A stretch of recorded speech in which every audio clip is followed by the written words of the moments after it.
Hello class, I wanted to make another video that shows just how to look at all the course content. I think a couple of you are having a bit of trouble and not seeing it all. So here we are on the course Blackboard site. I'm in the mock student mode, so this should look like your page. The size, etc. could be different, and if you're on a mobile device, that could look a bit different as well. Now let's go to course content by clicking on the course content button on the left side of the page. And here we are. Okay, you see the folder for Unit 1 and the dates, and now we see the folder for Unit 2.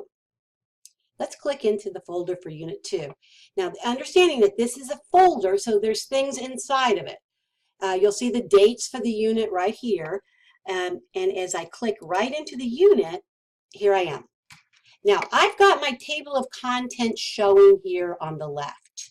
And so that tells me what's in my folder, what all the items in the folder are. Unfortunately, I think sometimes you're not seeing that. And so I'm going to minimize this and make it small. And you might not be seeing this, and this is all that you're seeing. You can click through the pages here and go 1 through 8 and see that there's 8 pages.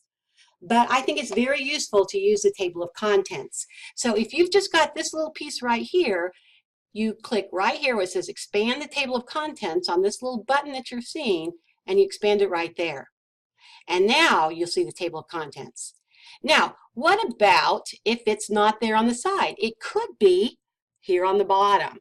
So, and here it is on the bottom, and if you want to expand it, there it is there.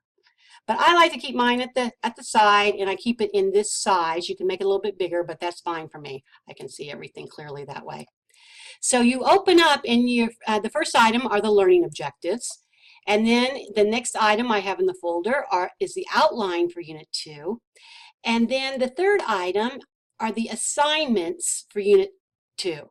This is an overview of the assignments. I tell you what the reading is. You'll have to go back to the book that's also, I have that in the course content and under course syllabus, so you have it in 2 places where you can access the book in the graduation planner.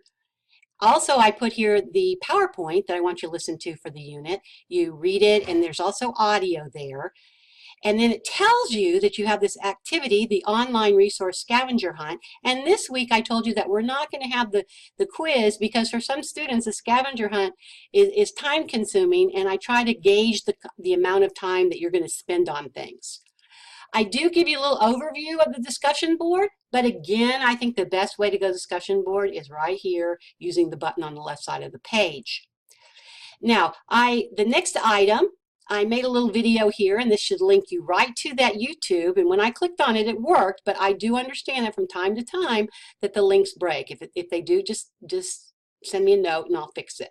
But this, a moment ago when I clicked on it, went right to it, and that tells you how to submit assignments if you're not familiar with that. The next item is the scavenger hunt. Now this is where you're actually going to do the scavenger hunt. I give you a little instruction there. You see when it's due and number of points. But right here is where you're opening the document right there, okay? And so I'm pretending I'm the student, and that document should open right up because I have Word on my computer, and this is in Word, and it's just taking a minute. You can see it's circle, circle, circle, and it opened on my other screen. I'm going to move it over so you can see it, and I'm going to enable editing, and I can type right into this document, and you'll read through it, etc. But that gives it. Then you will submit it right here. If you ever want to make any comments to me, you can make comments in this comment box, but you do not submit your assignment in the comment box. Sometimes people make that mistake. You attach a file. You save it as a file, and you attach a file. Okay, sometimes you can write the submission, but most of the time I ask you to attach the file right here. And that video earlier in the folder shows you how to do that. All right, so sometimes I'll put some additional resources as well. The other thing is this right here, this scavenger hunt is no good. Just ignore it. I'm trying to get it taken down. This is the scavenger hunt. The one that says online scavenger hunt is the one that you will access. This one won't even let you in. So it's not an issue anyway. And so it gives you this error. So you won't even worry about it because I posted it again right here. So hopefully that clarifies some things. If you have any questions, please always let me know, because I don't know what you're seeing sometimes and what you're not seeing. But I do think that perhaps for some of you, your table of contents was hidden and you weren't sure what was in the folder. So over and out for now. I'll talk to you later.